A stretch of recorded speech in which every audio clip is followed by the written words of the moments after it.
Hi everyone, I'm talking to you today to detail some information about the differences between a stock horse and a saddle horse. And you may be asking yourself, why in the world do I care about that? I don't even like horses.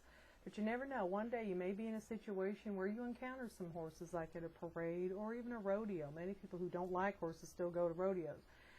And you may look at these horses and say, why does that one's body look different from that one? Hopefully you'll be able to look back on this information that I'm giving you today and say to yourself, well, that's a stock horse. Bottom line is, between the stock horse and the saddle horse, they have very specific conformation, temperament, gait, and breedability differences that I'm going to detail to you. As a credible reference, I'm using myself. I've got 40 years of riding, training, breeding, showing, falling off, breaking legs, medical emergencies right here. First horse I'm going to show you is the stock horse.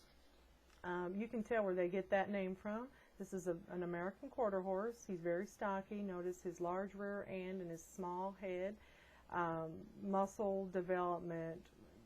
This is a very strong horse right here.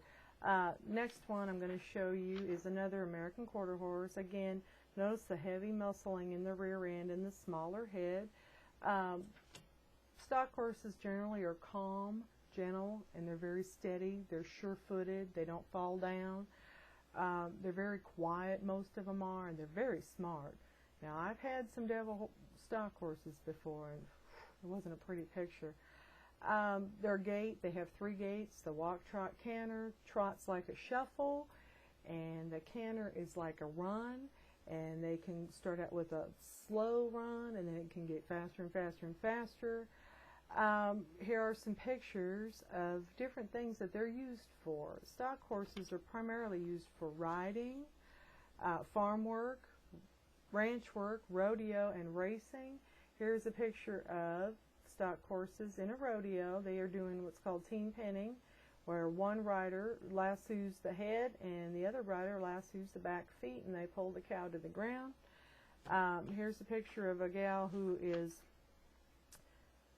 cutting. She's doing cutting. What that is you see the herd of cattle behind her. She picks one calf out of the group and has to keep that one calf away from the other cows.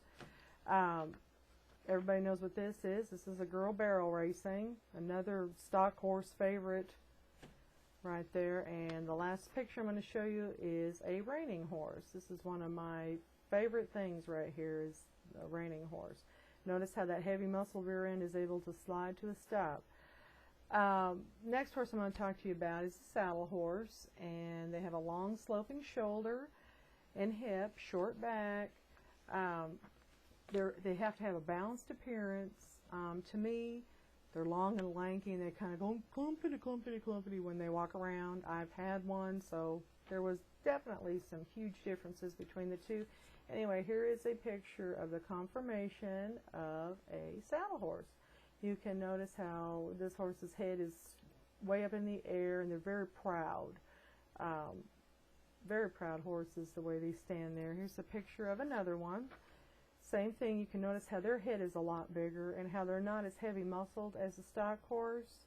For the most part, saddle horses are quiet and very timid. The one that I had was very timid. She was real shy, kind of, until I came after her with a syringe and needed to give her shots, and she tried to kill me. But other than that, she was pretty quiet. Saddle horses have distinct gaits. They're called gaited horses. Their gaits consist of the flat walk, the flat foot walk, and running walk, and the canter. Here is a picture of the flat foot walk. You notice how her foot, when she's walking, it's kind of like a shuffle, picking it up like halfway in the front there. The next picture I'm going to show you is the running walk. You notice the big difference here. Look how them back legs are spread out and how that front foot is drawn up way high. What's amazing about this gait with the saddle horse is that's kind of like their run. They fly when they do this. What is really special about a saddle horse is when you're riding the saddle horse, it's a smooth ride. You can't even feel the horse moving. It's just like you're floating on air. Their abilities today They have a smooth, easy ride, which is what I just said, and they're used a lot for handicapped people because of this easy riding situation. You know, people are able to stay on them a little bit better. People who have orthopedic problems tend to lean towards this kind of horse. And they're also used today in many different Western events. I can't say that they're just as good as a stock horse in the Western events, because the stock horse was bred primarily for the Western events. Anyway, in conclusion, each type of horse that's out there has got special qualities about them. One is not better than the other one. It's a matter of preference and what you like. If you're interested in horses, my suggestion to you is to go to some shows and talk to some people before you head out and just say, I want to buy a horse.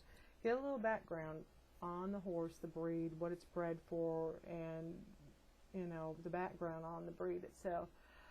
If you're not interested in the horse, I hope that the information I gave you can help you down the road if you ever encounter one.